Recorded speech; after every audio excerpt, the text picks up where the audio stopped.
Howdy y'all, welcome to Elementally Intuitive Movement 101 here on Coffee. Week 15, Level 5, Intuitive Integration, thinking about adaptation. So what's going on? We are combining our O's and our 1s and our 2s and our 3s and our 4s that we've been thinking about. We've been thinking about our foundations for all of these levels.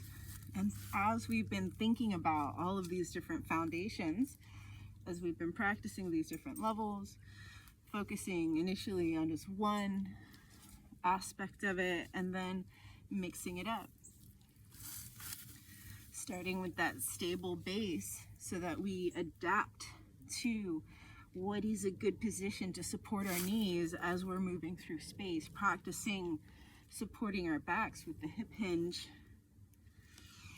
and adapting to that and how that feels to access space as we hinge with our hands connected to our bodies, with our hands connected to each other, with our hands expanding out into our spheres and all the different directions that we can think of.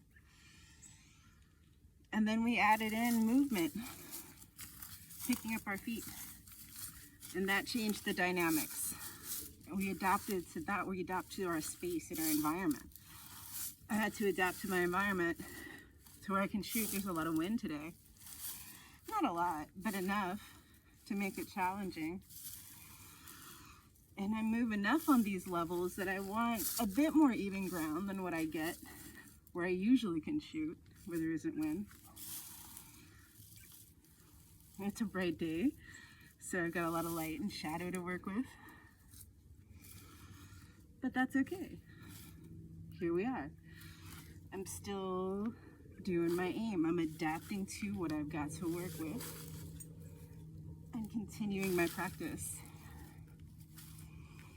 because that's being adaptable, working within different spaces and recognizing that there doesn't need to be any particular special space to practice our aim. We can do it wherever. It's all about feeling comfortable within ourselves. I find that having the levels to follow and starting with O, moving on to 1, expanding out to 2, doing a little bit of 3, with a combination of all the levels, and then some 4, warms me up to then set loose with level 5, intuitive integration. Not really needing to think about it, not thinking about breath so much anymore, not thinking about center and the foundations, just feeling it. Maybe we direct our motion with the speed that we want to, or how we want to access space.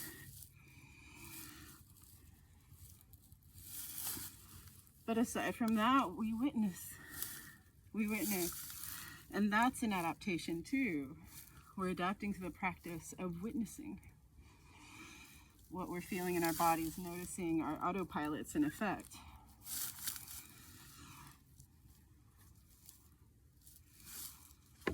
We're witnessing what our bodies want to do, how they want to move, what feels good, what doesn't feel good.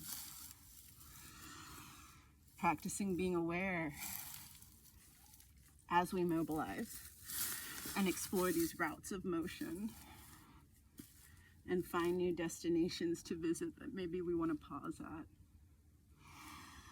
for a bit as we explore space.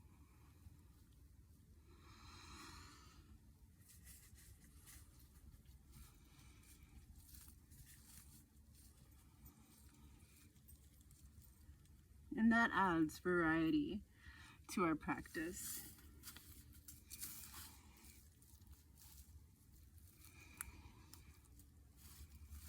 There's so many places that we can go with our vessels as we explore our spheres. And in the process, give our bodies some mobilization so that they can keep moving.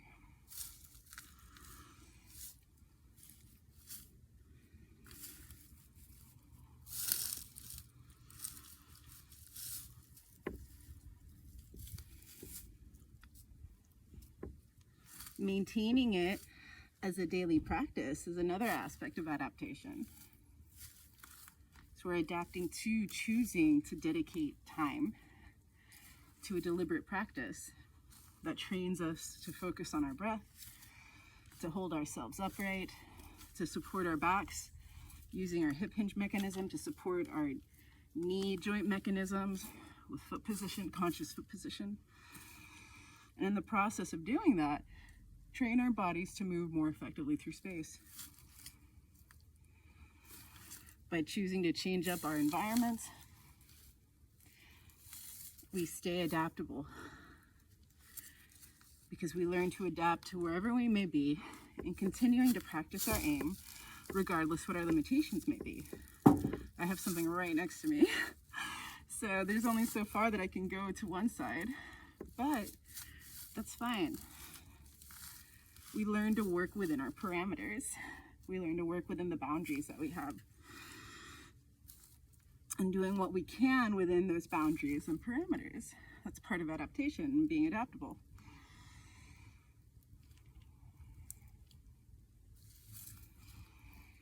And to be able to do intuitive integration, put it all together without having to think about it anymore, required adaptation to all of the different levels that we were working with and all the different foundations. And then there we go, we can move and enjoy freedom of exploration,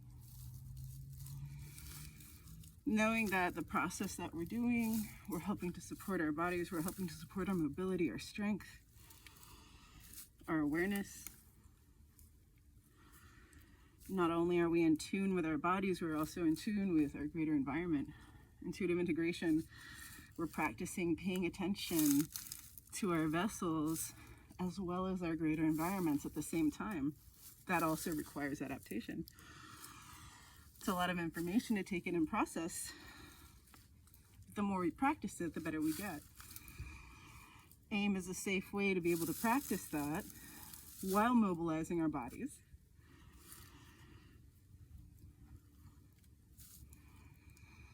And there we are. Level 5, week 15.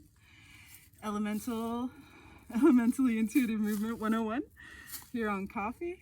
The next 3 weeks, we'll be going over the cycle all over again and doing it intuitively, intuitive integration. We're going to be putting it all together in that. And I'm not quite sure how I'm going to present it because I'm presenting this intuitively too. So here's this process that we're sharing together. And thank you so much. I appreciate you.